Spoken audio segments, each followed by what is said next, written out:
पंजाब के अमृतसर स्थित चौगावन सादपुर गांव के रहने वाले यदविंदर सिंह के पास computer maintenance, BEd, masters of mathematics जैसी कई डिग्रियां हैं।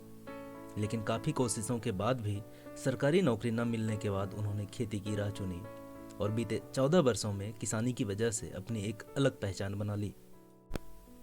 अक्सर देखा जाता है कि कोई पिता नहीं चाहते कि उनके बच्चे खेती में अपना भविष्य बनाएं, लेकिन यदविंदर ने जब यह बात अपने पिता को बताई तो वह काफ़ी खुश हुए और कहा कि यदि खेती से फ़ायदा कमाना है तो धान और गेहूं जैसी फसलों से हटकर कुछ करना होगा। इसके बाद यदविंदर ने इंटरनेट पर जानकारियों को इकट्ठा करना शुरू कर दिया।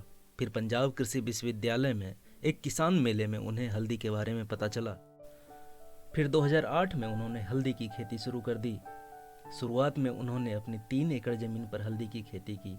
पहली बार में ही उपज इतनी अच्छी हुई कि अगले साल उन्होंने अपने सभी 8 एकड़ ज़मीन पर हल्दी उगाना शुरू कर दिया। लेकिन इस बार उनके लिए राह आसान नहीं थी। वह कहते हैं, दूसरी बार में हमारी उपज और भी अच्छी हुई, लेकिन हमें उसे बेचने में काफ़ी दिक्कत आ रही थी। हमें लगा कि शायद इस बार हमारा उत्पाद यूं ही बर्बाद हो जाएगा। लेकिन तभी हमें आइडिया आया, क्यों ना उसे प्रिजर्व और प्रोसेस किया जाए ताकि रिस्क कम हो और फ़ायदा अधिक। फिलहाल यदविंदर न सिर्फ जैविक तरीके से हल्दी की खेती करते हैं, बल्कि उसका पाउडर और अचार भी बनाते हैं। अपने उत्पादों को बेचने के लिए उन्होंने अपने खेत में ही माझा फूड्स करके एक आउटलेट को शुरू किया है।